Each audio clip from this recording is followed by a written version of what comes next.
This is Matt. And this is Topher. And this is Out of Bed. I've wasted too much time just trying to understand you. It was all I could do. My heart was on the line. That was music. Awesome music. We just heard some music. Welcome, welcome, welcome. Hey, everybody. This is Out of Bed. This is the podcast where myself, Topher Dara, and my buddy right here, what's his name? I'm Matt Palmer. We interview our friends, and we talk to them about the things they're passionate about, what gets them out of bed in the morning, or in the afternoon, or at night, whenever they decide to get out of bed. We won't judge. But yeah, so that is the idea of the podcast, and this is a weird one for me, because the first three episodes. This is episode 4. Wow, how strong is this whiskey, Aaron? The first 3 episodes, we interviewed my friends, in an attempt to prove that I had them, and then I told Matt, it's your turn to get a friend, and he failed. He did not get a friend for this episode. I keep telling you I don't have friends. He has his wife and his kids, and that is it, which honestly is probably more valuable than all of my friends combined. No, I would do anything for real friends. But so this week, we have a friend of our executive producer. I'm changing Aaron's title every single week to make him feel a little bit better, because I think the first week I called him just our audio tech, and then I think I called him our producer. But now he's an executive, and he's an executive because he got us a guest. And we have a guest, and that guest has a name, which I think is Ben. Is it Ben? It is Ben. Hell yeah, Yes. I got it right. Off to a good start. We're off to a great start. Ben, how are you doing today? I'm doing great, man. How you doing? I am doing wonderful. So Ben and I, and Matt and I met Ben. That was what I was trying to say. We met Ben about 10 minutes ago. 10, yeah, maybe 15 if we're being generous. It was real quick. It feels like a lifetime ago. Yeah, I feel like we've really just gotten to know each other in a really deep way in that 10 minutes. But I think what's funny about that, actually, so the first 3 episodes, our friends, they came over, we were down in the kitchen, making our drinks, hanging out, talking about our lives, and it gave Matt a chance to get to know the guest a little bit, and me to catch up with my friend. But when Ben got here, Aaron just shuffled him around the house to give him a tour of our house. So we know nothing about him except for the fact that song that just played was yours. Is that correct? That is correct, yes. Was that you singing? Yes. Is that all you did? Do you just sing, or do you play other things? The whole album is me. I play all the instruments and record it and write it and sing it, and Oh, wow. that is one facet of what I do. Is Nice. Multi-instrumentalist and stuff like that. Okay. How long ago did you make that thing? I made that I think it was February of last year. Okay. So I guess it would have been February of 2016. Is that correct? That I don't even know. sounds about. Oh, it says it. Oh, yeah, yes. February. Looking at my CD right here in front of me. Yeah, it was February of 2016 is when I recorded that. Is that your most recent? Yeah, there's a website called FALM.org, which stands for February Album Writing Month, and it basically inspires people to write a song every other day in the month of February. So when you're done, you have a 14-track album. And though you don't have to do a full-fledged like recording like this, you can just do lyrics or singer-songwriter, acoustic guitar stuff or whatever. I felt compelled to produce a whole thing by myself. I haven't done I've recorded bands and myself in different ways for many, many years, but this was the first project that was like all me, all the instruments, all the writing and stuff. Because I was in bands my whole life doing like collaborative stuff, and this was like my first this is my name, all my stuff, and I would use that website and that month as a way to kind of like put the fire under my ass to do it. So cool. That's what built that idea. Nice. So you were a producer? I am a producer. This is I love the concept of this podcast because I could talk about shit that I'm passionate about forever. That's perfect. Good. Because makes our job easy. We're not going anywhere. Yep. Keep talking. Sweet. Because I depending on what day I come, it'll be a very different conversation. Ooh. I would say that music is the thing that wakes me up every day. Okay. I think that's the easiest. Whoa, thing to say. whoa! See, now I appreciate you telling us you got a lot of good material for us, but you just stole our job. We have one job on this podcast, and it's to ask you what gets you out of bed. Damn. And you're stealing that thunder from us. Let's rewind a little bit. Everybody just wipe that from your mind. Call him Mulligan. Let's just roll with the punches and say he's our new co-host. Ben hasn't said shit so far, everybody. Hi, I'm Ben. Hi, Ben. Hi. Ben, what gets you out of bed? See, there, I said it. I said the words. It's my podcast. And now I have nothing to say. And that's all we have. Okay. So music is what gets me out of bed. Okay. I've played music since 8th grade. So I was about 12 or 13, I guess. And I have a lot of things to say about various things that I'm into, but the story I will talk about music briefly is that when I was in 8th grade, a movie came out called That Thing You Do, which was a Tom Hanks written and directed piece about a 60s rock band called The Wonders. The Wonders. Yes. The Oneaters. Yes. Okay. Well, quick. I'm going to interrupt you real quick. So last night, trivia at Fishhead Cantina in Arbutus. I went with my fiance because nobody else would go with us. So I was stuck with Frankie, and it was amazing, and I love her very much. She's stuck with you. She is stuck with me, but there's one thing that I am better than her, and that is trivia. She's great at a number of things, but she's not amazing at trivia. And there was one question last night, and it was about That Thing You Do. What was the question? And the question was, what is the name of the band in the movie? And I've never seen the movie, and Frankie lost her mind because she was so excited that she knew the question. She got the answer, and she says, "It's this."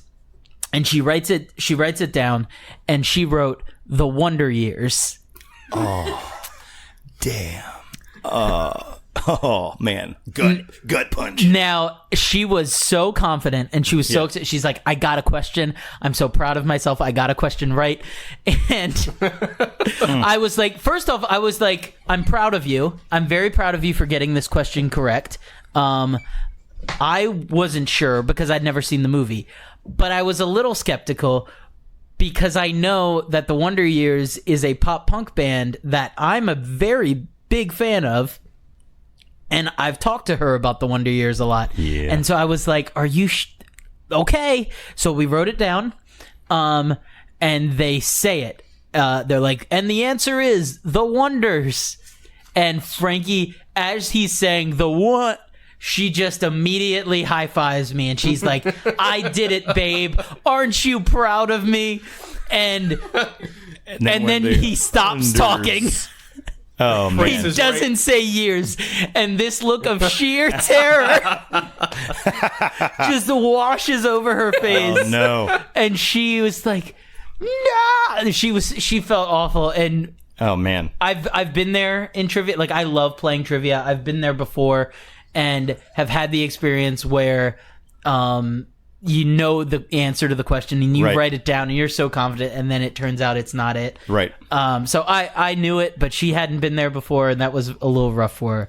Oh, man. But I'm glad. Thank you for letting me interrupt you once again, Ben. I promise I'll only do it like 3 or 4 more times. Yeah, so That Thing You Do. You see the movie. Yes, I see the movie. Exactly. And my father, when he was around my age at the time, when he was 13 or 14, he was in a rock band. He played the drums, and I was not unaware of that, but I didn't really care about that until I saw this movie. And I saw this movie, and I really connected with Tom Everett Scott's character, who was the drummer, and he's like the main character of the story, I guess.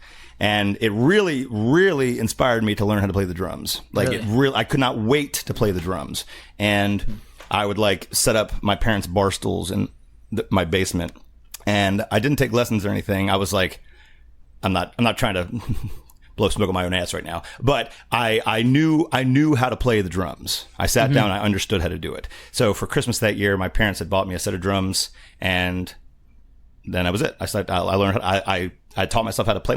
I guess my dad had given me a handle on some of the aspects of fundamentals and stuff, but when I sat down, I was so comfortable playing it. And then how my mom would say the story went for the next 3 or 4 months is I would get not bored of an instrument, but I would want to add one. So I played drums solely for about a month or so, and then I asked for a guitar, that actually I found a guitar. My dad had this old beat up piece of junk guitar in the basement for like a Halloween prop from like 30 years before. So it was like warped as hell and you couldn't play it. The strings were all so me and my dad restrung this old junk guitar and I learned on like one of those Mel Bay guitar book kind of things. So I taught myself to play guitar, and then very quickly after that I kept asking for things like I got a PA system, I got a bass, I got piano, and I fell in love with being in a band setting, but I didn't have a band. You know, I wanted to be an asset to that kind of environment without actually having a band yet. So you were your own band. Yes. So I wish I still had these. I had like old like mini DV tapes of me in my basement playing like songs on my dad's record player, and I would like switch instruments and like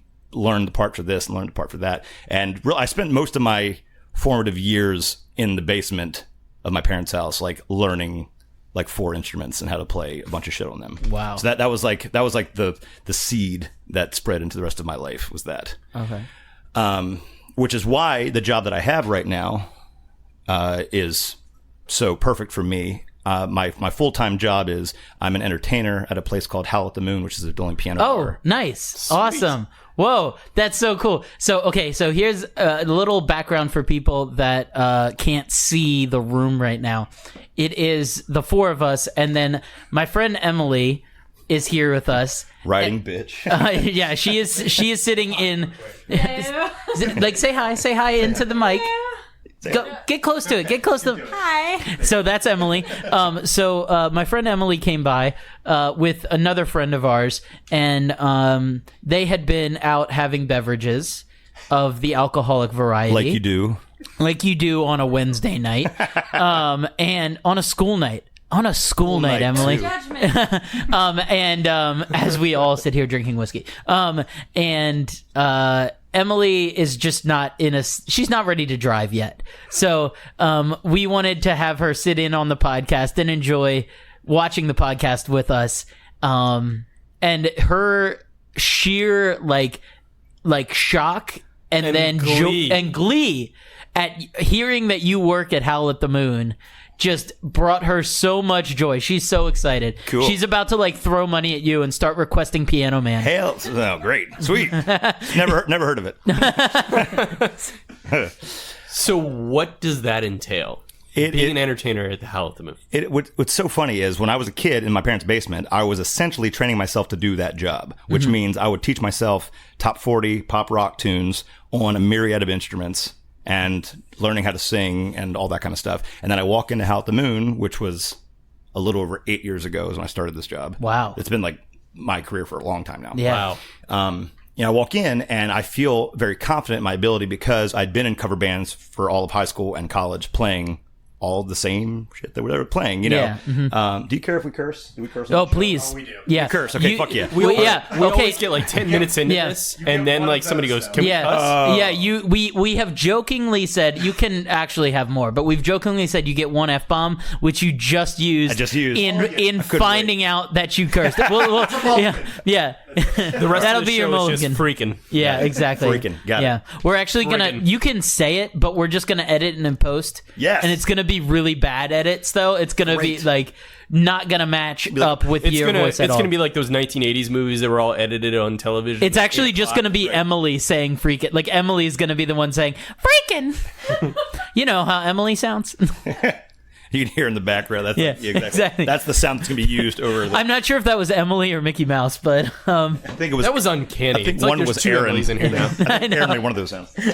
Anyway, Howl at the Moon. So I walk in and I audition. And at the time, I actually hadn't played a ton of piano yet. I went to college for music education, and I was a teacher for 5 years before Howl at the Moon. Okay. So I did get more... I taught choir and guitar when I was a teacher. So I did play piano every day to accompany my choir and all this kind of stuff.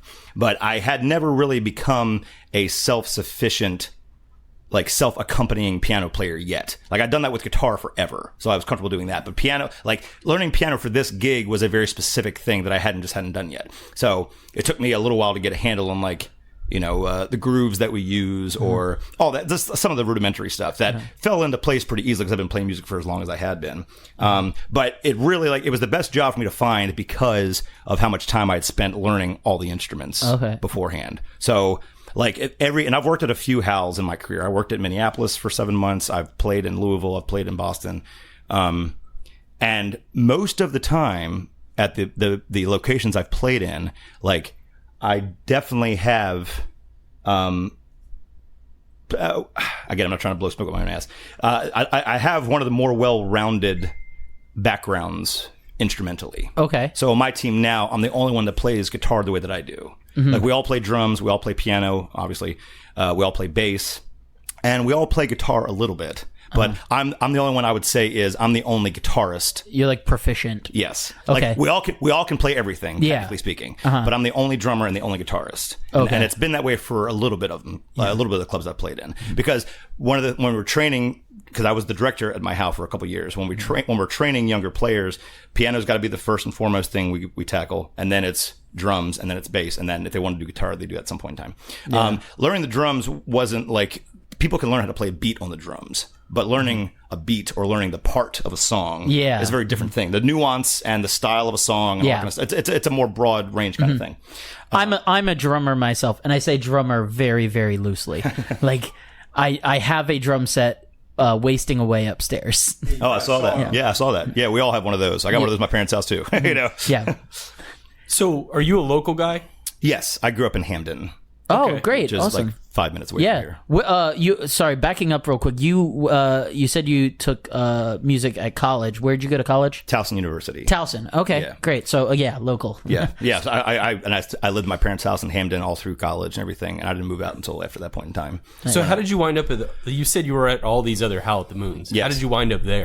So when I auditioned in Baltimore, I started right after I auditioned. So I auditioned like around July 4th of 2010 is when I auditioned, and I started like the week after or whatever. And I was like a trainee / fill-in type, because they didn't have a full-time slot waiting for me then. So I spent a year in Baltimore kind of waiting out a full-time position that didn't arrive yet. So after that year, I was kind of burning out of teaching full-time. So my national director had offered me a position elsewhere. Excuse me. And they were opening up a new location in Minneapolis. And he had offered me, he's like, because my whole first year, he'd asked me, he's like, hey, you want to play full-time in Louisville? You want to play full-time here? And I'm like, nah, I want to stay in Baltimore. I want to stay here. I'll just wait out for a full-time position here. He's like, okay, fine. And then after a year, I was getting burnt out of teaching. And I was like, I'm done. I want to be playing Howl at the Moon full-time.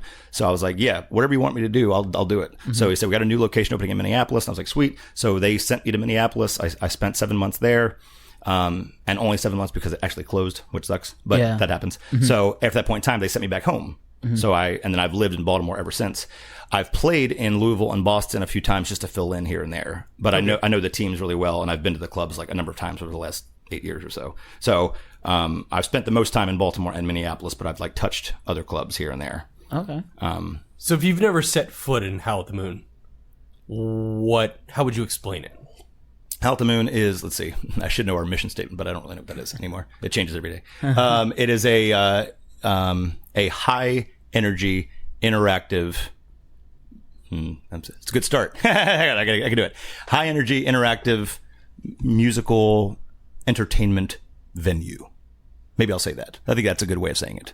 It's a standard bar atmosphere, but it's got live music. But it's different than other live music venues because we have an immense amount of interactive situations between us and the crowd.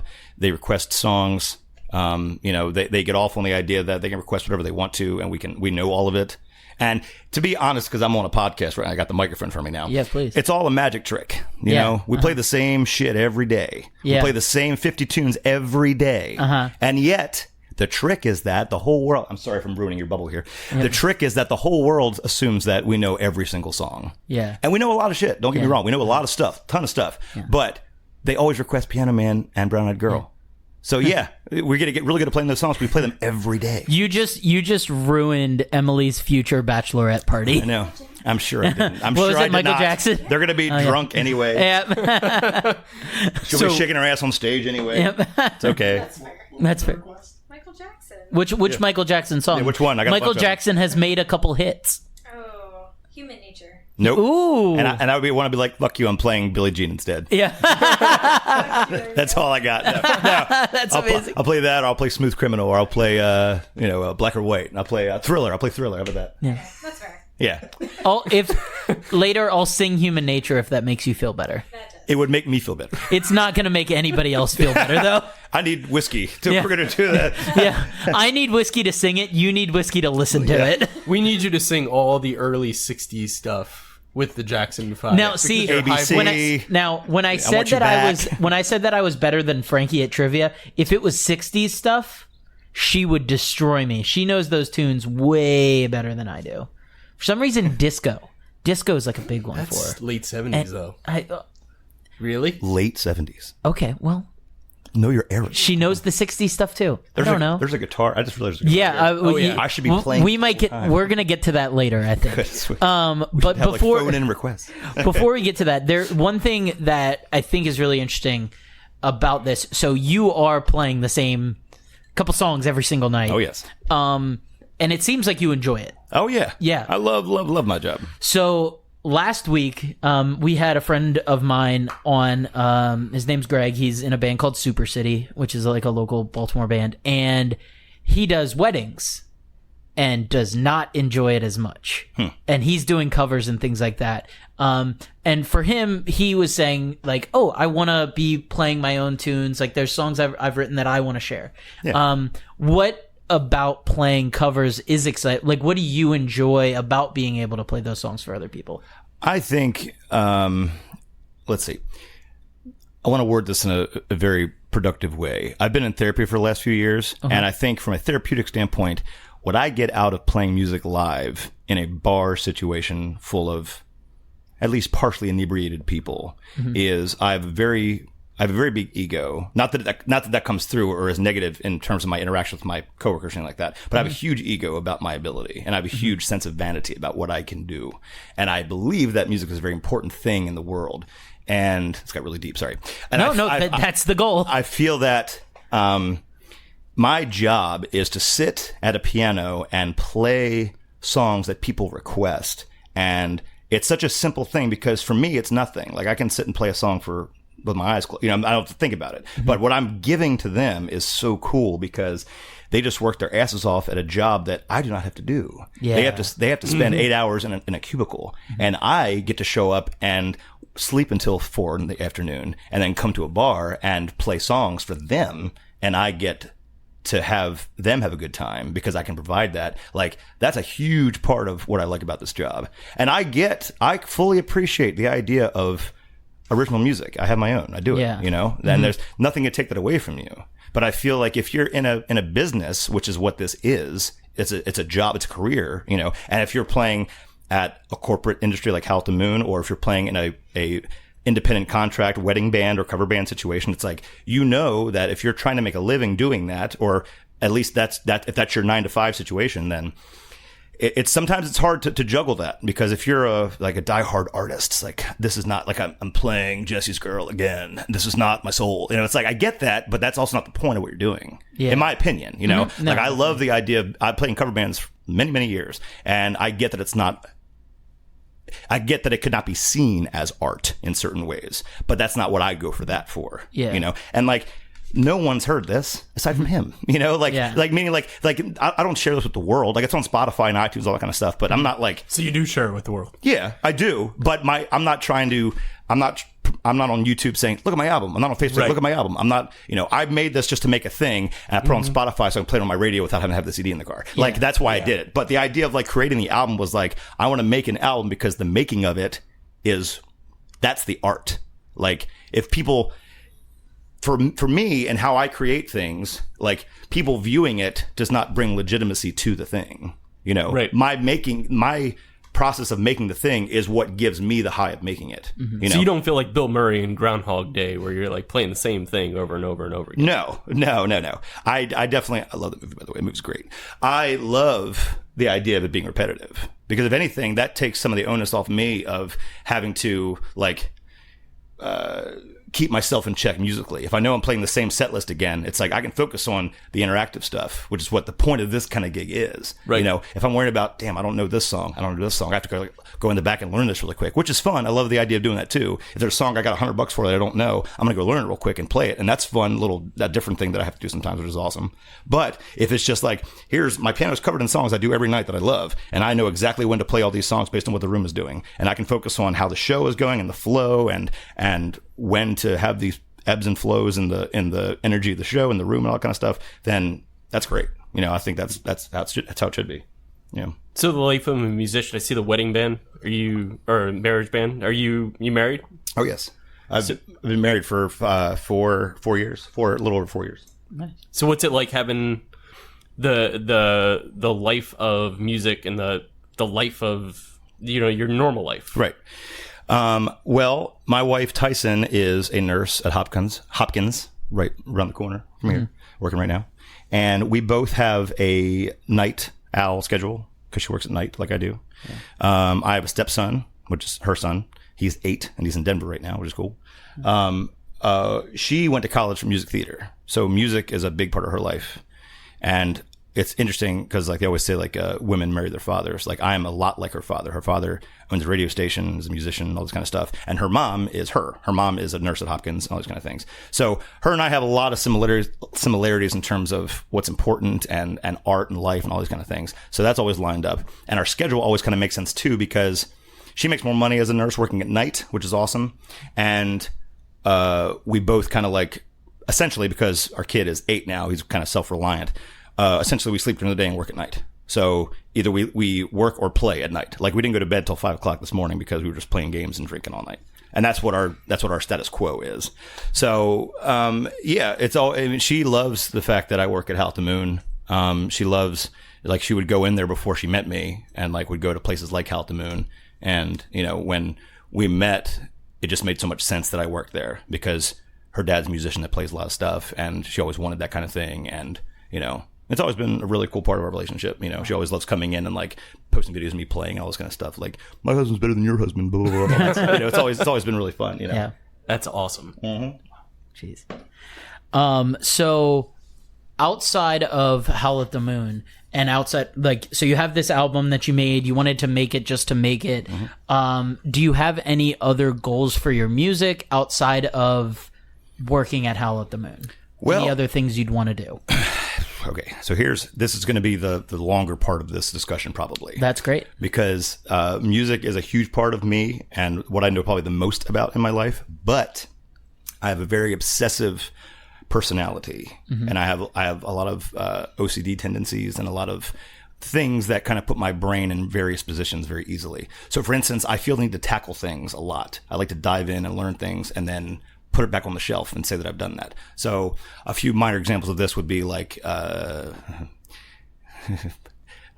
magic, like sleight of hand magic. Nice. So like I've done that for a decade now. Cigar box. Right. I spent a few months building guitars out of cigar boxes. Okay. And I learned about the art of that world. Wow. I went to Home Depot and bought a bandsaw. I don't even know what a bandsaw is. To this day, I don't. What is But it? you have it. It's a thing that cuts things, apparently, and can be used to build certain things. Yep. So I bought a bandsaw and other various tools like that, and I bought a lot of empty cigar boxes used off eBay and pieces of wood, and I built guitars out of them. There's a whole movement around that instrument, and I built a bunch of them. I sold a bunch of them, and I was like, sweet, I've done that. On the shelf. Yep. I haven't touched one or built one in 2 years, But at the time, I really sunk my teeth This into is it. my life right now. That day, if you'd asked me what I wake up for, it'd have been that. Yep. Mm-hmm. Like, music's always there. Music's always the thing. Okay. But that day, it's like, I've already done music, so, like, this is the thing I'm learning about right now. Mm-hmm. Rubik's Cube. Learning Rubik's Cube. Like, how to solve a Rubik's Cube in a minute or something. I wanted to learn that, so I learned that and tackled that. As of recently, and it's so funny that I'm here today because me and our buddy Wes had dinner last night, and I've had this idea for a year or so now, off and on. I have a brand I'm trying to make called I Make Mobile, and what this is a really it's going to be a production company at the end of the day. It's going to be a thing dedicated to creating media, either audio or visual, videography, photography, just audio things like this, or whatever. It's going to be a brand dedicated to that, as well as I'm getting ahead of myself. I'm sorry. Me and Wes made a short film a few months ago. We shot a short film on my phone, and it was for a contest online because over the last year or so, I have gotten very into the idea of filmmaking. Filmmaking is my thing right now. Okay. One of my things right now. And I love the idea of using my phone for creative things, for recording music. Like, for instance, this album, a handful of tracks on this album were recorded on my iPad. Some were on my phone, actually. One of these tracks was actually recorded on my iPhone. Now, I mixed and mastered on my computer, but a lot of it was done on my phone. So I love the capabilities of mobile devices nowadays. And I'm not the first to say this, obviously. I know I'm kind of beating a dead horse for some of this stuff, but a lot of people don't know, really, unless they're in the industry, the strong capabilities that mobile devices have. Yeah. So I'm really about promoting creativity using mobile devices, because I made like this shameless self-promotion here. I made this shirt. This is the mantra of I Make Mobile, which is... You brought merch? Yeah, right, exactly. That's wonderful. He's wearing his own merch. This is the only one that Amazing. exists. The only one that exists is this shirt right now so far. But yeah. Today's podcast is sponsored by I Make Mobile. So I'm going to need that soundbite, by the way. Yep. But we all have a story to... I can't finish reading your shirt. Tell. Yes. Yeah. I Make Mobile. We all have a story to tell. Beautiful. Use the promo code. Use the promo code out of Put bed. some music on there. Yeah, there we go. Perfect. So Every week, I Make Mobile.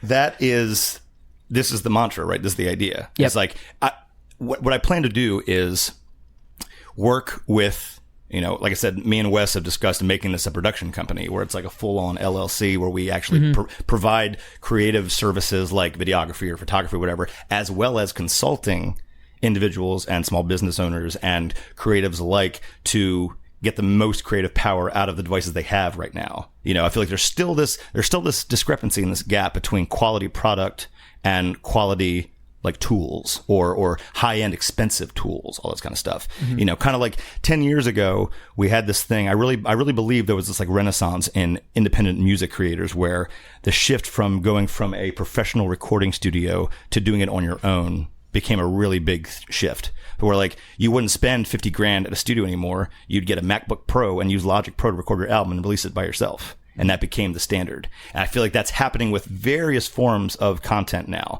Movies and everything with social media is so big right now. So I Make Mobile is really about promoting the use of mobile devices in creativity, and the idea of this slogan being like, even if you're not a creative person like in the music industry or film industry, everyone has something to say. Every single person. I don't care if you are a window washer at a lawyer firm or something. Every single person has something to say. And I feel like everyone should feel empowered to say that in some way. And I want to try to find ways to promote that to everyone. That's like part of my thing right now is that.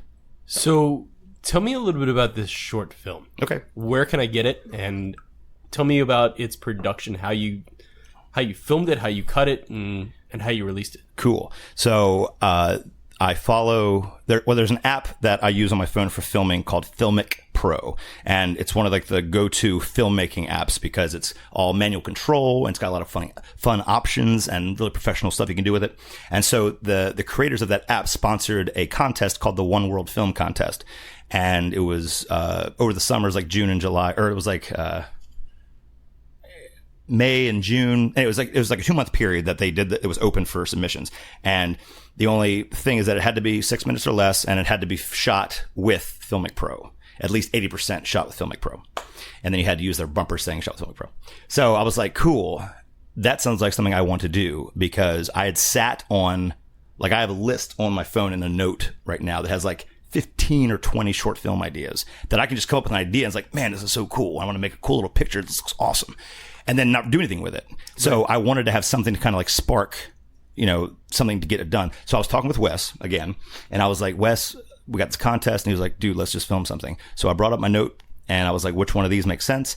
And The Sorting Room, which is the short film, made the most sense because it's only 2 dudes in a room for most of it.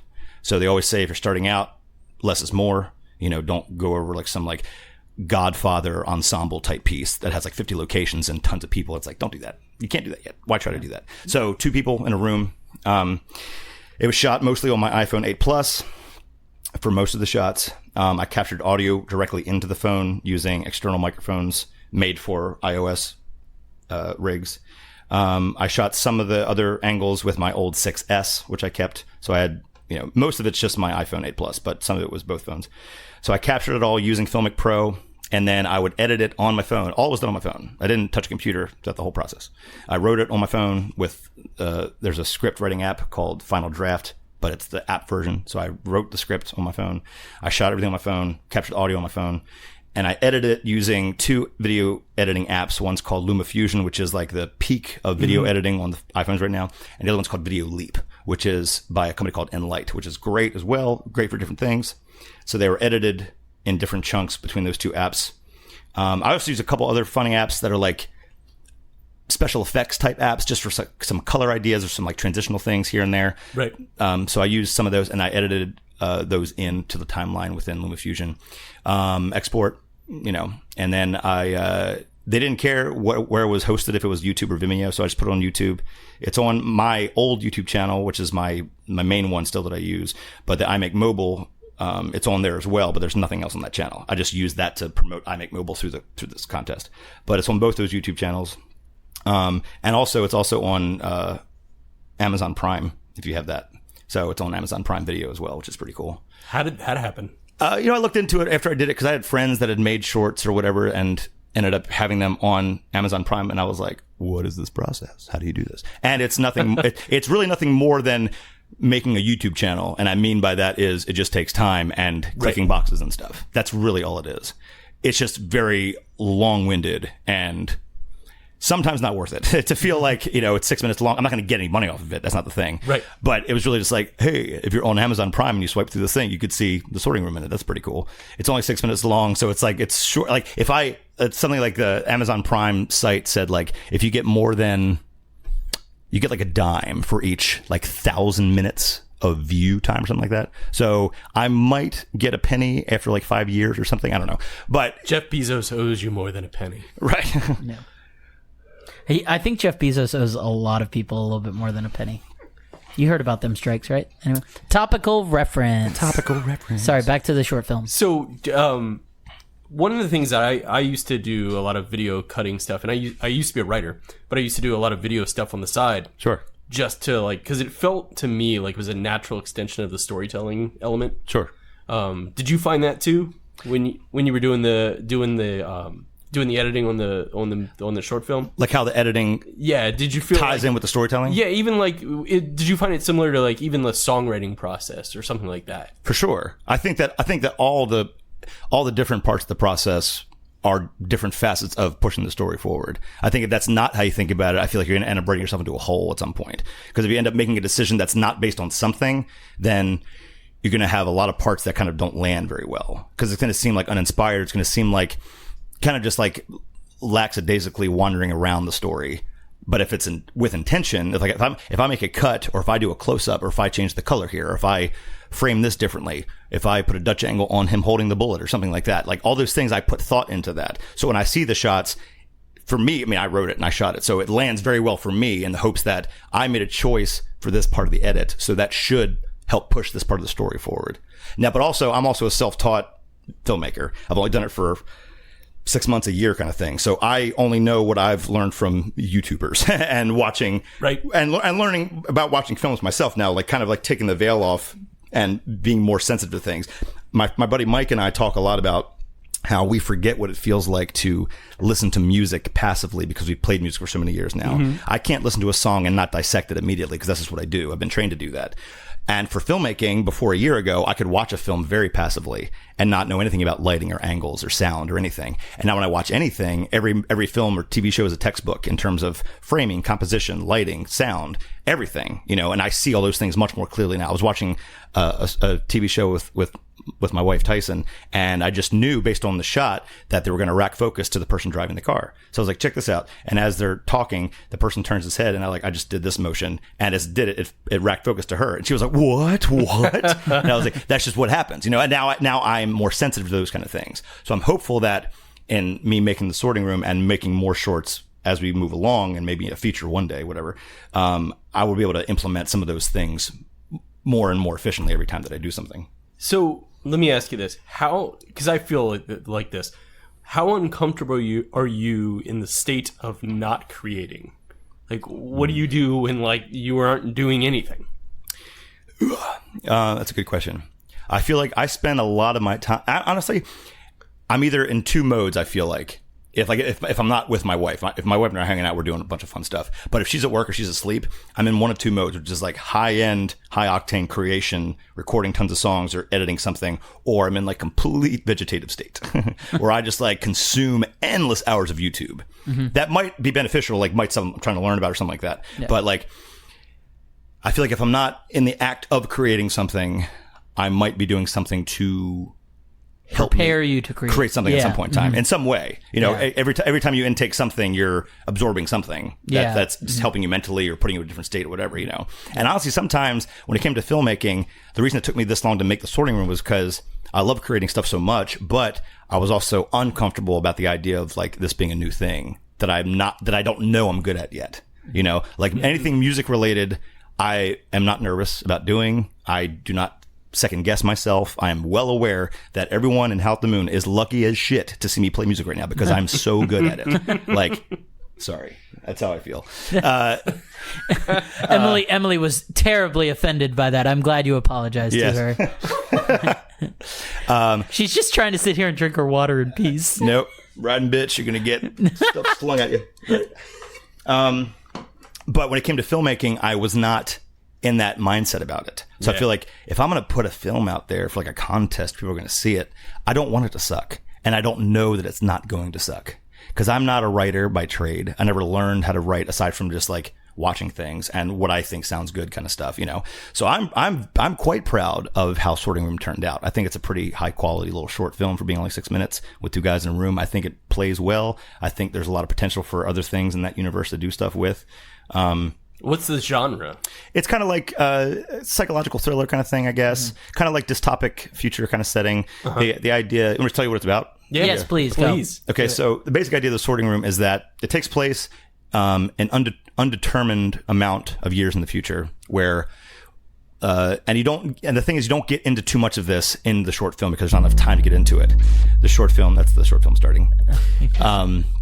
The short film is only 6 minutes, so I didn't have a ton of time to really have tons of exposition about this stuff.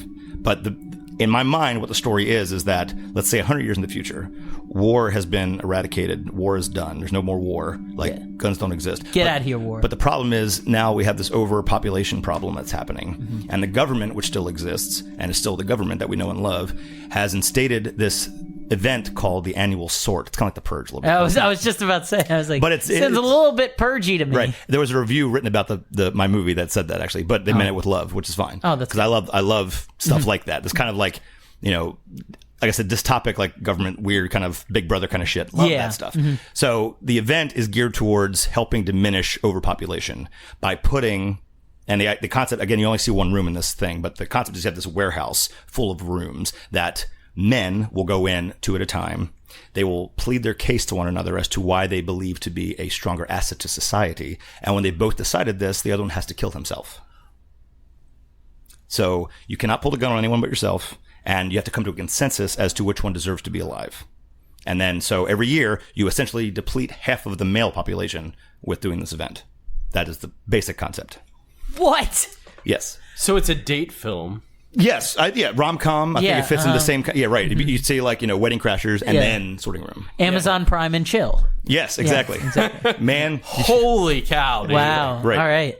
So that's the basic overall thing, and then the two main guys in this story have beef that you learn about throughout the story. And it's funny because I'm not a very experienced writer.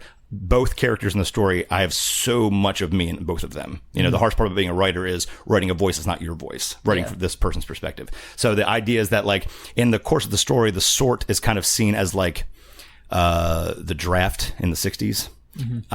Where like if you get drafted, you got to do it. That's just how it is. My father, before I was born, obviously, my dad enlisted twice in Vietnam. He didn't get drafted. He never got drafted at all, but he just wanted to go twice. And that's awesome. And I love my dad and I'm proud of shit of him for doing that. But I would not be caught dead doing that. Yeah, my dad was drafted. Right. He was just like, gone. Right. And that's the thing. I feel like that mentality is very even now about different things is very, easy to see. This kind of polarizing thing. It's like some people want to be patriotic or want to be doing the thing and feel compelled and feel very inspired to do that. And some people not trying to be selfish. They just don't want to die kind of stuff. It's like, I love my country to death, but I'm not going to go get killed for it kind of stuff. Like I would have been in Canada in a second. You know what I'm saying? Yeah. So in the story of the sorting room, both men in the room have a different view of this situation. Our buddy Wes, who plays like the main first guy, his father enlisted like my dad did, and he lost his life willingly, and his family's proud as shit of him. And Wes feels so inspired and so like, I want to live up to my dad's ability, and he's scared, but he feels prideful to be there.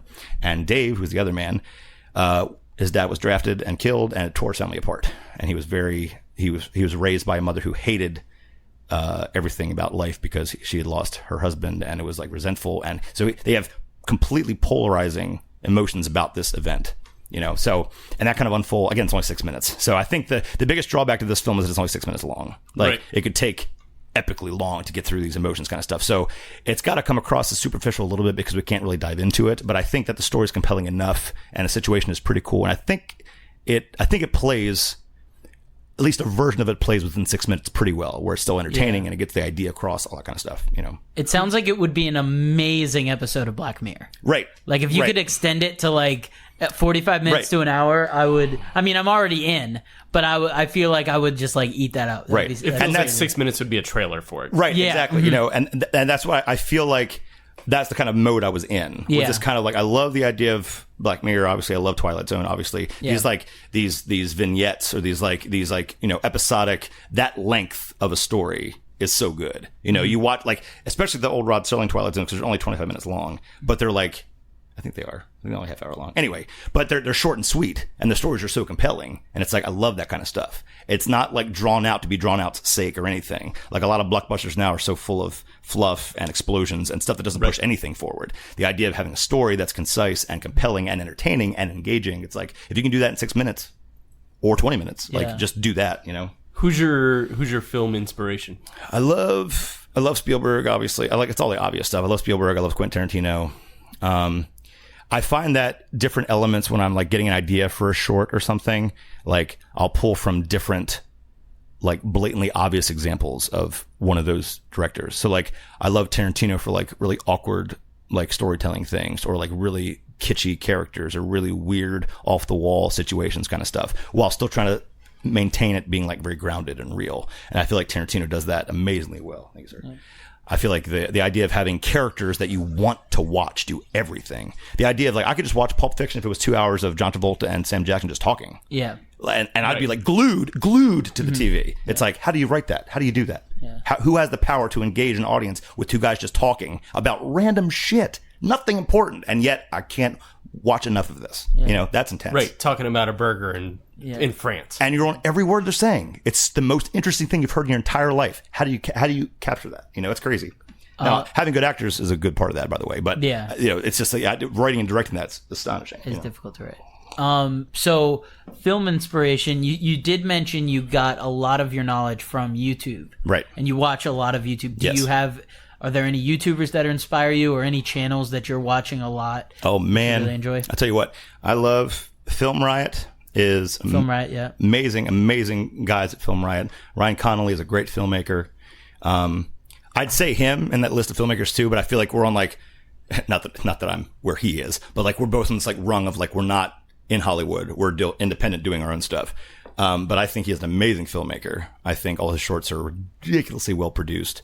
I love his work ethic. I love how his channel is set up. I like how he's still gearing his energy towards a YouTube channel when obviously, he has all the ability to like be doing like production house kind of stuff, but he puts so much energy still into a YouTube channel, which is awesome. Like keeping that kind of connection, that kind of audience engagement so importantly. Yeah. So I love Film Riot. I love Darius Britt. He has a channel called D4 Darius. I've followed him for a couple years now. He does a lot of great filmmaking tips. He just released a feature-length film recently.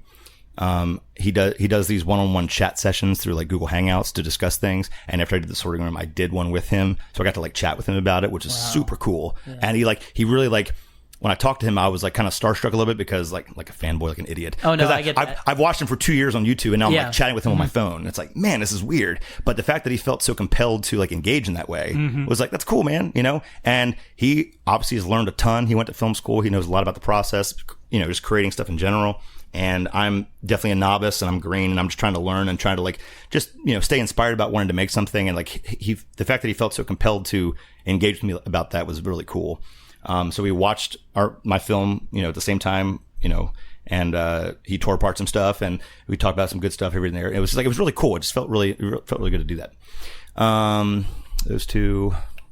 There's probably 1,000 other ones that I can't think of right now. I only mentioned that because I was talking with my fiance the other day, and she was mentioning how big YouTube is and how funny it is that you can watch a YouTuber who you think is like the biggest deal ever because they have millions upon millions of subscribers. Sure. And then talk to somebody else who watches YouTube for hours and hours on end, who's never heard of that person. Right. Because I'm of that mindset. Like before you guys came over, I was like catching up on my subscriptions, like what channels I'm watching. Right. And I think I've heard of D4 Dares. I've definitely heard of Film Riot, but I've never watched those channels. Sure.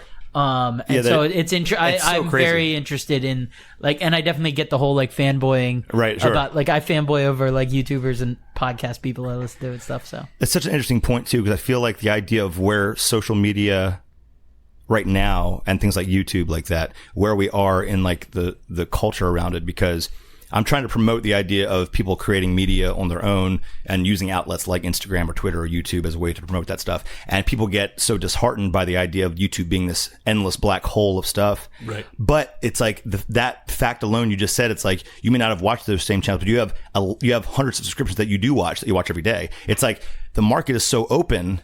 And that can be seen as a very positive thing. Mm-hmm. It's like you have every right to this chunk of the media that everyone else does. You know, the internet's not going anywhere. Yeah. And it's like, I mean, you can say things like 1 billion minutes are uploaded every day on YouTube. And it's like, great. Who needs to care about that? We're not supporting it. We're not paying for space, thankfully. You know, as of right now, we're not paying for hard drive space for YouTube or anything. So it's like, you know, people get overwhelmed by the idea of trying to fit into a space or trying to find a niche that they can talk to. It's like everything has an audience. Every single thing has an audience. Yeah. Something you would say, there's somebody on the other side of the world that can't wait to hear you talk about this thing. It doesn't matter what it is. You know, and the idea of that, you know, this channel has 1 billion subscribers, this channel has 20 subscribers, that's almost irrelevant. That doesn't matter. You know, it's like making the thing is always the important aspect. And then the audience, you know, will find it, you know. At some point. definitely. Like I feel like because I work in digital stuff.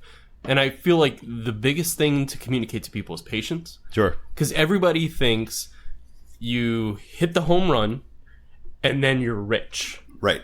And then it's like one step and then you're done, right? Yeah, like the really good YouTubers have the big hit and then they build on it. They go and they put in the work. Right. They work harder for the next 10 years after that big thing. Right. And then maintain and build. Right. Yeah, they build up that base through commitment. And they also, before the big hit, there's usually like years of garbage behind totally. it. Like Right, that was posted beforehand that like they might even be more proud of. Right, than, sure. Like it's like for any mode of entertainment, it like your big hit might not be the thing you're even most proud of. It's just the thing that catches on. For some reason, that lands the hardest for some people, right? Exactly. And then, like you said, you have to build on it and really work to capitalize. And I think sometimes the difficulty is that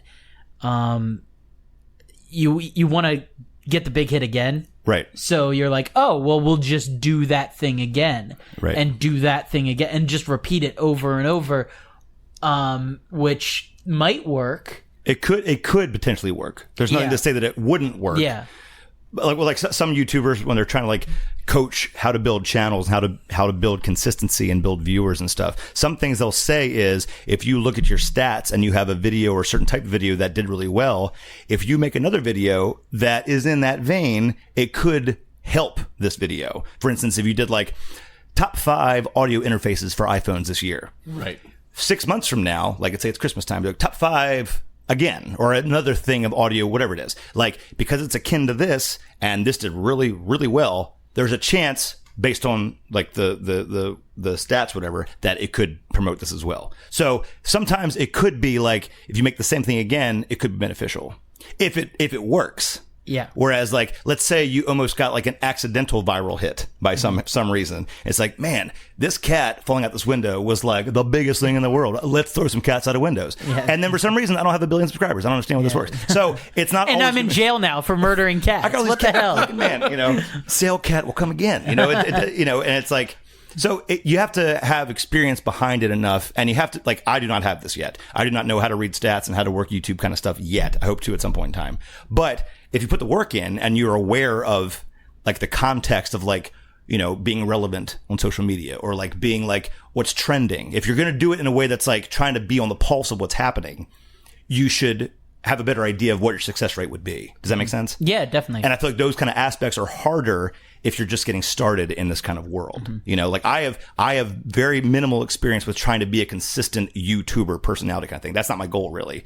But I want to use YouTube at some point to kind of spread my brand at some point. So at some point we'll learn more. I keep saying at some point.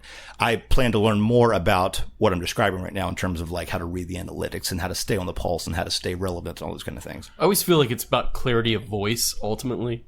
Sure. It's about staying true to who you are, because if you sit there and you chase something constantly, you're never gonna quite amount to it. Right. But sure. if people can latch on to whatever you're selling, whatever brand you've cultivated, people will be loyal to it. But if you like sit there and you're clearly going for clicks, people will tune you out at a certain point. Right. It's got to be genuine. You got to be like, you have to obviously believe and push what you're like saying it is, and I feel like if you're doing that, it's going to land so much harder anyway. Yeah. Right. I think that's the thing that's really interesting to me is that music, for example, going back to the idea of music, like playing those top 40 hits, that's going to reach a much wider audience. Sure. And it's going to be songs that people, they really get into, Can't they love it, they're really enjoying it, and it's getting everybody happy. Right.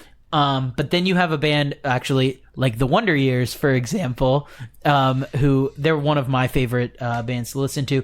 They have very, very, very specific songs. Sure. Their lyrics are talking about a very specific story that happened to the lead singer at this very specific time in his life. And the Wonder Years are not the most popular band in the world. Like, not every single person knows who they are. But the people that listen to them and know that song, it hits them so much harder, because it's like, this song wasn't on the radio. Like, these lyrics, I didn't hear these lyrics like walking down the street. I heard them in this one little album somewhere, and that relates to me. Right. And because this one other person felt it, I was like, oh, I'm not a weirdo for feeling this exact same way that person is. And like you said, it hits harder, hits home a little bit and more. It seems so genuine again, because like the story of the lead singer of that band, it's like, I feel the need to write this true thing about me. Exactly. And when somebody hears this, they're not going to doubt that this is what happened to me. I'm not trying to write some top 40 song. I'm writing from here, and you're going to hear that, So, and I feel like a lot of things, like about pop music in general, like, pop music, I don't hate pop music. Pop music is what it is. That's my job, But if you compare top 40 radio on 106.5 to a band like the Wonder Years, a band that's not mainstream, there's definitely a difference in I guess genuineness. I guess it could come across as being disingenuine from a Rihanna's 50th hit of the year or something, and some of it's not even the fault of the song. Some of it's just like, we know Rihanna so much and we've heard so much, like, if I get another damn Maroon 5 song every month, you know what I'm saying? So it's like, but if we didn't have 50,000 Maroon 5 songs and this band came out of nowhere with a song that was Maroon 5's hit just now, it might land differently because we haven't been berated by this band for the last 2 years of a constant hits. So some of it's context. I think a lot of it's to do with context, how it falls. I feel like, when you have so many hits by a band on the radio, it seems like it's so much more part of a machine. And I feel like that element will detract from the genuineness of it. Whereas if you don't have any clue about what's on the radio and don't have any idea of like, how mass produced and cookie cutter this stuff is, it could land genuine to somebody. They might hear it and be like, man, this song, like my wife yesterday came home and she was like, have you heard the song yet? You're going to hate it. I can't wait to play it for you. And it's a song called 2002. Have you heard this song yet? No. It's By who? It's Anne. It's some lesser known female pop singer, and it's Anna Kendrick? Is it Anna Kendrick? no. I love I Anne don't Kendrick. know. She's awesome. Anne I Hathaway. love that woman so much. Aaron, Soundman. Anne Anne Rind. Anne Mary. Anne Marie. Anne Marie. Little Atlas Anne Shrugged Marie. pop Yeah. song. Yes. I will always remember Ooh. the day you kissed my lips like It sounds like the one that sang "I Got a Pocket Full of Sunshine." Natasha Benfield. Natasha Bedingfield. Bennington. Is it Benfield or Bennington? I thought it was Bennington. Yes. Isn't Benning- Benningfield? Benningfield? Yeah, I think it's that one. I'm Okay, not so sure exactly. I want sing it to be Bennington. noted that Emily put the headphones on to listen to the song and is not pleased. It looks like she just bit into the worst piece of candy ever. Yeah. That's a good way to describe the song, actually. Yeah. My wife loves the shit out of this song, by the way. But, so she comes home and she plays it for me and Wes last night, and me and Wes are vomiting in our mouth the whole time. No, it's like, it's so... Bedingfield, yeah. Natasha Bedingfield. We got Okay, it, yeah. there we go. So that song comes across as it's cookie cutter, and it's like it seems like mainstream for mainstream's sake, and it's synth pop, same chords, all that kind of stuff. But to this point I was trying to make a second ago, because I don't know Anne Marie at all, I could listen to that and not be like have the weight of her prior career coloring this song. Mm-hmm. Whereas if that was a song by Kesha or by Pink, well, I love Pink, by like Rihanna or something like that, it might land differently because of the preconception of her career leading up to this point. Like if I had 50 songs that sounded just like that for the last year and a half, I would not care at all about this song because it's obviously, these guys produced 50 songs for this girl to sing and make money, and that's all it is. It's not meant to be anything more than just a thing that makes them money and to sell her brand of herself. Whereas if I don't know the person, then it potentially could land in a more genuine place because I don't have anything coloring that. Yeah. Does that make sense? No, definitely. So if you get requested a song at Howl at the Moon, is there one that gives you particular joy that you're like, yeah, I'm. And can I'm you all play it about on the this? guitar for us right now? Yeah. I do love Africa by Toto. What do you think of the new version by Weezer? It's great. I love it. It's great because it's no different. It's great because Yeah. it's the same thing. It literally is the same. It's thing. very similar. I feel like it's only cool because Weezer's playing it. Like it's not it's not vastly different than the original recording. Yeah, aside because I'm from- like, just play the original. right. But what I think is, have you seen Toto's response to it? No. Toto responded by playing Hash Pipe live, Oh, that's great. and that is more different than Weezer playing Africa. Interesting. It's still obviously the song, but Yeah. I feel like just Toto doing everything. Toto doing anything is amazing. So, yeah. And what's funny is we get requests for Africa by Weezer now, and a lot of times they'll make fun of it by saying like by Weezer, not Toto, and it's like we get that they're kind of in on the joke, right? It's like you guys are cool. We're funny. right? Exactly. Are they the same people that request "Hurt" by Johnny Cash? And not by Nine Inch Nails, yeah. Right, exactly. Actually, that's come up way more than Nine Inch Nails ever has. Yeah. Well, Also, the Johnny Cash version is really good. I mean, It's good. It's cool it shit. is really no, It's it is really It is. depressing, but I it's mean, the really song good. itself is really depressing. Yeah. How often do you get "Hurt" requested at Howl at the Moon? Once a year, maybe. I'm gonna come. And how often do you play it when you get that request? Never. Never. Never. All right. I'm gonna come and drop $100 bill just to hear you play "Hurt," Great. the Nine Inch Nails version. Oh, nice. Oh, yes. Well, great. $100. That's how you do that. That's how the game works. $100 gets that song played. Yep. That's how that works. Like I went and saw Hall & Oates play about 6 years ago, and they played for an hour and a half, played like 11 songs, and they tore through them like it was no big deal. Oh, it was yeah. like, oh, they've been playing the same 11 songs for the last 25 to 30 Yeah. years. Right. Was it good though? Oh, it was great. It was great, right? Yeah, I mean, I'm they're like, still Daryl Hall's good. 70, and he can like so good still. belt it. I know. Oh, I love Hall & Oates. They're so good. I don't know. I feel like when people ask me at the bar, like, play your favorite song, it's like, what the hell am I supposed to say with that? Like, I play so much music. I do not have a favorite song. I have a lot of songs that I dig, and it depends on like the mood and where I'm at that day, kind of stuff, and everything. It was easier at the time to say what songs I do not want to play. But there's been even fewer of those, honestly. Like, I remember when Gangnam Style came out. Oh, God. I couldn't wait to tackle that because it was going to come up every single day, and it did for like 2 years. And I felt really bad after a while because I was one that suggested it, so I was one doing it. So I had to like learn Korean, and we did the dance, and we did the whole thing. We did the whole thing, and it became one of the biggest showstoppers we did. And I got real tired of doing it really quickly. But funny story about that, when I was doing Gangnam Style one time, this girl of obvious some Asian descent came up to me after the performance, and she said, "Your Korean was great." And I said, "You are high as a kite right now," because I didn't say anything. I mostly said gibberish. I had a phrase or two that was accurate, And that's the thing. It's like, again, so much of my job is a magic trick, so much, because the audience, all they see is that we play everything, we play every instrument, all that kind of stuff. Like, and they don't know any different because it's such a weird thing to see. It's such like you don't see musicians like this swapping instruments and playing requests with like full band stuff. Like it's a very niche thing. It's a very like uncommon, like not mainstream kind of thing. So it takes so little out of us to get the crowd being like, man, everyone on stage is amazing. Like Carol Ann, who's our girl in our team, like she can play drums pretty good. She's okay. But because she's a girl, a lot of times she'll get up and be like, "You are the best drummer ever." And it's like, she's not a bad drummer, but the reception is definitely colored by a variety of things. It's very interesting, To answer your question, I don't know. I do not know what my favorite song to play is. But I do take requests, so I wouldn't mind playing something.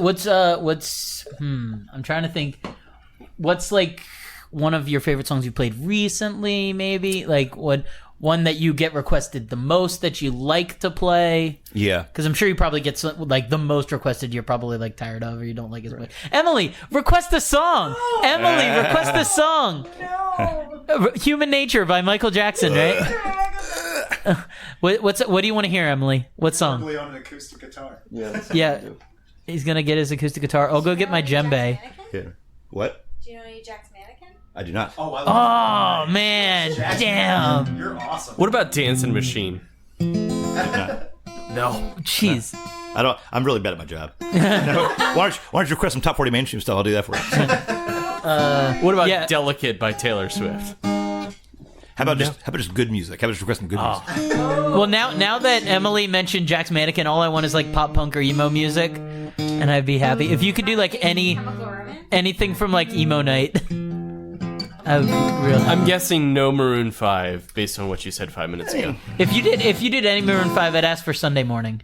That's like the only good. That's a good song. That's like the only good Maroon. What is it? 5. Songs in the Key of Jane? Yes. Songs about Jane. Songs about Jane. Songs in the Key of Jane. That's good though. I like that. Yeah, Songs in the Key of Springfield. Pretty good too. Yeah. Songs in the Key of Life. Songs in the Key of... What is this? You looking at, Aaron? He's looking at mainstream top 40 pop music. Oh, I thought he was Googling like. It's so funny. Get some Drake in there. Oh God. We just put together. What is it? In My Feelings.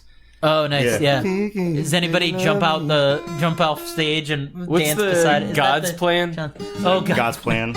I do not enjoy Drake's music at all. He mumbles more now than he used to. I'm gonna go grab What? percussion. He I'll be right mumbles. back. Yes. Like, he didn't mumble before. That is true.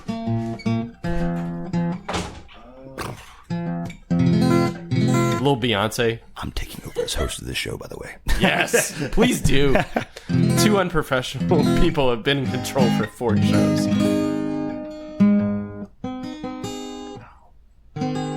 Whose guitar is this anyway? Chris's. It's like a little practice. So he's got drums, he's got a guitar. What else has he got in here? Saxophone?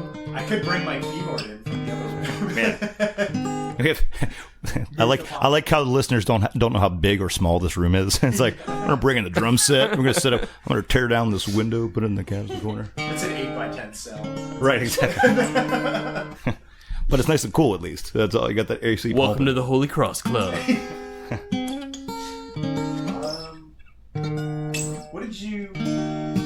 What's the last thing you played on guitar? Last time you heard it out. Last time I played on guitar. Let's see. Which one was It's it? like the songs you did for that. We've got a bongo in here. What is that? Ed Sheeran. It's a djembe. That's like pretty. I also went to pee. Wow, that was fast actually. You got a djembe and you peed. Yep. I have better percussion. Like I have a cajon downstairs, but Yeah, I I saw didn't that want to go downstairs. So Is this catching at all? Yes, you can hear that. You can feel that. Okay, a little too much. All right, good to know. Any Eminem? Can we do some? I will rap all of "Lose Yourself" right now. You got one shot, one opportunity. One podcast. One podcast. That's the new intro. I could do The mic's the sweaty. No. yeah, right. Knees weak, Mom spaghetti. Drop bombs. I could do actually we do forgot about Dre, and I do Eminem's part of that. Dude, Oh, please really? do that Is now. that, Yeah. what key is the song? It's, don't play it. Everybody talk like they got something. Right. Yeah.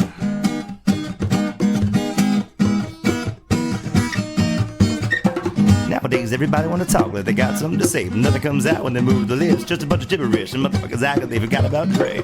Nowadays, everybody want to talk like they got something to say, but nothing comes out when they move the lips. Just a bunch of gibberish, and motherfuckers act like they forgot about Dre. So what do you say to somebody you hate, or anyone trying to big trouble your way? You want to resolve things in a bloody way? Just study a tape of NWA. One day I was walking by with a Walkman on when I caught a guy could be an awkward eye, so I was drinking him off in the parking lot with his cock and eye. I don't give a fuck if it's dark or not. It's harder than me trying to park a dive when I'm drunk as fuck. Right next to a humongous truck in a two-car garage, hopping out with two broken legs, trying to walk it off. Fuck you too, bitch, call the cops. I'ma kill you and them loud ass fucking barking dogs. When the cops came through, me and Dre stood next to a burnt down house with a can full of gas and a handful of matches. And still weren't found out. So in and out is the chronic too. Starting today and tomorrow's new, but I'm still loco enough to choke you to death with a trust and truth. Slim Shady, hotter than a sin of twin babies. In a Mercedes Benz, the windows up, and the temp goes up to the mid 80s. Calling men ladies. Sorry, doc, but I've been crazy. There's a doc, but you can't save me. And I'm go with him, Haley. Da da. Nowadays, everybody want to talk like they got something to say, but nothing comes out when they move the lips to the man. So Holy! Oh man. So here's the. Wait. All right. Yep. Hold on. Yeah. You are my fire, my one desire, belief. When I say I want it that way, but we are two worlds apart. Can't reach to your heart when you say I want it that. Everybody, tell me why ain't nothing but a heartache. Tell me why ain't nothing but a mistake. Tell me why I never wanna hear you say I want it that way, 'cause I want it that way. Oh God, we are Musicians. we are so white. Oh my God. But that's a walk-off homer. I'm not sure if we Yeah, go any no, further. but okay. I want to state that earlier today, a friend of mine who is not white posted a meme of I think it was from iCarly, a Nickelodeon TV show iCarly. Yeah. And it showed one man, and it said white people, and he was holding a bat, and the bat said acoustic covers, and the person that was being hit with the bat said rap songs. Wow. And just white people just beating rap songs to death by making acoustic covers. And the joke I made in the comments of that picture was, oh, you should totally hear the mandolin cover of Forgot About Dre that I have. So now that we did Forgot About Dre, I can die happy. Perfect. That was wonderful. By the way, you are way over the F-bomb count. yeah. Oh, I can't wait to hear this then with all that. Yeah, mother freaker. PG-13. Yeah, no. Podcast. We got the E. Yeah. We got the explicit. That's We're fine. good. We need to put some like dolphin sounds over it or something. Yeah. Well, the second we started saying Eminem, that was, I think, what really sent us over the edge. Right. So, I like Matt said, I don't think we can do any better than Backstreet Boys. So, before we let you leave we will unlock the door and let you get out eventually. But You keep saying that. I don't know if that's the case or not. This is actually the sorting room part 2. yeah, exactly. We're not going anywhere. We'll Argue your way out of yeah, there here we now. go. We'll unlock the door, but we're not taking your handcuffs off. So what are some projects that you're working on that you want to share with people? Where can everybody find the things that you make? I would say that And do. the best way to right now would be to go onto twitter.com/imakemobile or instagram.com/imakemobile. I feel like I get the most output of those two things right now. The YouTube channel doesn't do anything yet, but I feel like the social media of Instagram and Twitter has the most output of what I'm doing right now. And hopefully, now that Wes and I are starting to talk about making more of the business aspect of this come to fruition, we'll have a lot more coming up. I do plan on doing more with the YouTube channel. And doing more like filmmaking tutorials and creative things and stuff with music as well. Mm-hmm. But right now, the Twitter and Instagram are the best ways to check out stuff. Wonderful. Yeah. So you said what got you out of bed was music, but it feels like there's much more at play here. Yeah. I'm definitely a Renaissance person as of late, I guess. I definitely I think it's just creating in general. Any kind of creative thing. Mm-hmm. Anything that uses my brain to dissect or decipher or to indeed synthesize something is what gets me out of bed in the morning. Okay. Awesome. I think that's the long and short of it. Yeah, that's what we need. Yeah. Yeah, that's the longest and shortest version of what that is. That is wonderful. Well, geez, Ben, thank you so much for coming. My on. pleasure, guys, man. This was lovely. This was totally fun, man. We didn't know you 2 hours ago, but this is awesome. Yeah. Now we like really know each other. Mm-hmm. We're gonna probably play some more songs when we get off the air. We'll do some more top 40 hits together. And then full name. What is your full name, actually? My name is Ben Stahl. You want my middle name too? Yeah. Yes, please. Okay, Benjamin. Social security number as well. Benjamin Joseph Stahl. Okay. Do you have a confirmation name you want to throw in there too, or Did I? No. Was I confirmed? No. I don't think so. Well, it was? I went to Covert Hall. Yeah, I guess I was confirmed at some point. I'm an atheist, so I can't tell you about that stuff now. So it's Gotcha. As we're in this building, I'm sorry, I shouldn't have said that. I'm pretty sure. Christ compels you. I'm pretty sure atheists have been inside buildings before. I think you're fine. Okay. Podcast Yeah. is X-rated. Yeah, just because we're next to a church doesn't mean you're not allowed to be atheist. Okay. Cool. We'll judge you for it very harshly, Great. but you're allowed to be wrong. It's fine. Perfect.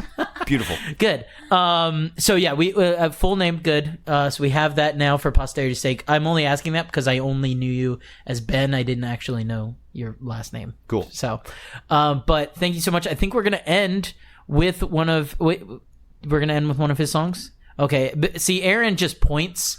And he doesn't he thinks he's very good at mouthing words. He's but like he's a not. third base coach, like giving you signs you've never seen before. Exactly. He's like a third base coach, like playing shortstop. Yeah. Mm-hmm.